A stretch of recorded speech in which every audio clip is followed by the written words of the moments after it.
ಅಂದವರು ಈಗ ಬಂದಿದ್ದೀರಾ? ನಮ್ಮ ಕೆಲ್ಸಕ್ಕೆಲ್ಲ ಟೈಮ್ ಲಿಮಿಟ್ ಇರುತ್ತಾ? ಅದರಲ್ಲೂ ಈಗ ಕೊರೋನಾ ಲಾಕ್ಡೌನ್ ಟೈಮು ಅನ್ಕೊಂಡಾಗ ಬರೋಕ್ಕಾಗತ್ತಾ ಹೇಳು? ಜನ ಸೇಫ್ ಆಗಿ ಮನೇಲಿ ಇರಬೇಕು ಅಂದ್ರೆ ನಮ್ಮಂತ ರೋಡಲ್ಲಿ ಇರಲೇಬೇಕು. ಏನು ಮಾಡೋಕ್ಕಾಗಲ್ಲ. ತುಂಬಾ ಹಸಿವಾಗ್ತಿದೆ, ತಿನ್ನಕ್ಕೆ ಏನಾದ್ರು ಕೊಡು. ಯಾಕೆ ರಾತ್ರಿ ಊಟ ಬಂದಿರ್ಲಿಲ್ವಾ? ಬಂದಿತ್ತು, ಬಸ್ ಸ್ಟ್ಯಾಂಡಲ್ಲಿ ಯಾರೋ ಮಲಗಿದ್ರು, ಅವ್ರು ಕೊಟ್ಬಿಟ್ಟೆ. ಸರಿ, 2 ನಿಮಿಷ ತಗೋ ಬರ್ತೀನಿ. ಬೇಗ.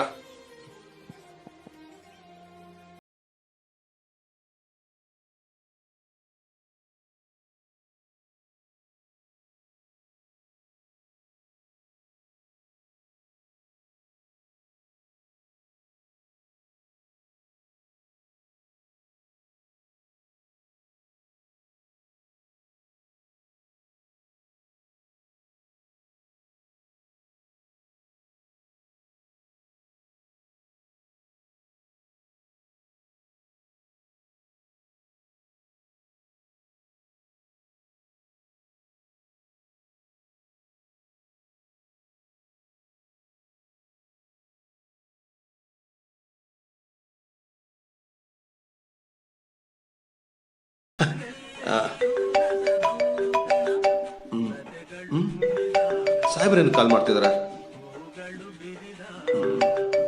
ಸರ್, ಜಸ್ಟ್ ಮನೆಗೆ ಬಂದೆ. ಇವತ್ತು ಬೆಳಿಗ್ಗೆ ಬೇಕರಿ ಎಲ್ಲ ಓಪನ್ ಆಗಿರೋದಕ್ಕೆ ಲಾಕ್ಡೌನ್ ಇದೆ ಅನ್ನೋದು ಮತ್ಬಿಟ್ಟು 100 ಜನ ಬೇಕರಿ ಹತ್ರ ತುಂಬಾ ಗಲಾಟೆ ಆಗ್ತಿದೆ ಅಂತೆ. ಸ್ವಲ್ಪ ಅರ್ಜೆಂಟ್ ಆಗಿ ಹೋಗಿ ನೋಡಿ ಪ್ಲೀಸ್, ಲೇಟ್ ಮಾಡಬೇಡಿ. ನಮ್ಮ ಜನರಿಗೆ ಎಷ್ಟು ಹೇಳಿದ್ರು ಬುದ್ಧಿನೇ ಬರಲ್ಲ. ಪೊಲೀಸ್ ಇದ್ರೇನೆ ಅವ್ರಿಗೆ ಭಯ. ಸರಿ ಸರ್. ಸೊ ನೀವು ಇಮಿಡಿಯೇಟ್ ಆಗಿ ಅಲ್ಲಿ ಹೋಗಿ. ನಾನು ಈಗಲೇ ಹೋಗಿ ನೋಡ್ತೀನಿ ಪ್ಲೀಸ್. ಹಾಂ ಸರ್, ಹೊರಟೆ ಸರ್.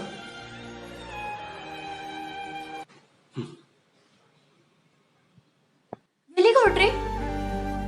ನಂಗೆ ಅರ್ಜೆಂಟ್ ಕಾಲ್ ಬಂತು, ನಾ ಹೊರಡ್ಬೇಕು. ಅಲ್ಲ, ಸ್ವಲ್ಪ ಊಟ ಮಾಡ್ಕೊಂಡು ಹೋಗಿ. ಎಲ್ಲೋ ಮಾಡ್ಕೋತೀನಮ್ಮ. ಅಲ್ಲ, ಅಮ್ಮನಾದ್ರೂ ಮಾತಾಡ್ಸ್ಕೊಂಡು ಹೋಗಿ. ಅಮ್ಮ ಮನೇಲಿ ಸೇಫ್ ಆಗಿದ್ದಾಳೆ. ಮನೆ ಬಿಟ್ಟು ಬೀದಿಗೆ ಬಂದಿರೋ ಜನನ ವಾಪಸ್ ಕಳಿಸ್ತಾ ಹೋದ್ರೆ ಕೊರೋನಾ ದೇಶನ ಸುಟ್ಟಾಕ್ಬಿಡುತ್ತೆ. ಅಮ್ಮ, ನಾನು ಸಂಜೆ ಬಂದು ನೋಡ್ತೀನಿ, ಬೇಜಾರು ಮಾಡ್ಕೋಬೇಡ. ಬಾಯ್.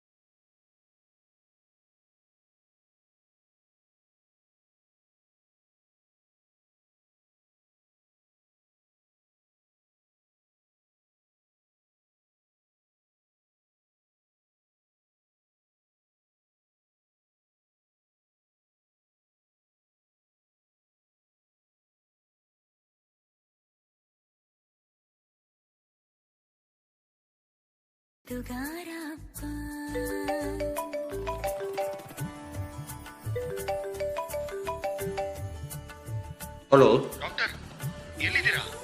ತುಂಬಾ ಎಮರ್ಜೆನ್ಸಿ ಇದೆ. ಮಗಳು ಮುಖ ನೋಡೋಣ ಅಂತ ಮನೆಗೆ ಬಂದೆ. 14 ಡೇಸ್ ಆಗಿತ್ತಲ್ಲ. ಡಾಕ್ಟರ್, ಮತ್ತೆ 3 ಪೇಷಂಟ್ ಅಡ್ಮಿಟ್ ಆಗಿದ್ದಾರೆ. ಡಾಕ್ಟರ್ ರಮಣಿ ಒಬ್ಬರೇ ಇರೋದು. ನನಗೆ ತುಂಬಾ ಟೆನ್ಷನ್ ಆಗ್ತಿದೆ.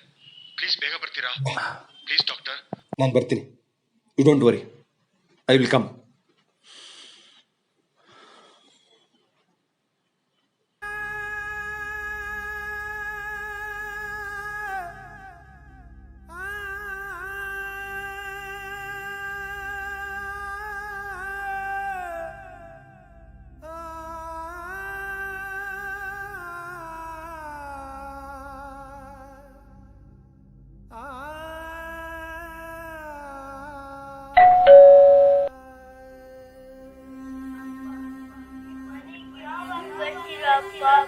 ನಿನ್ನ ನೋಡಿ ನಾನು ಎಷ್ಟು ಮಿಸ್ ಆಯ್ತು.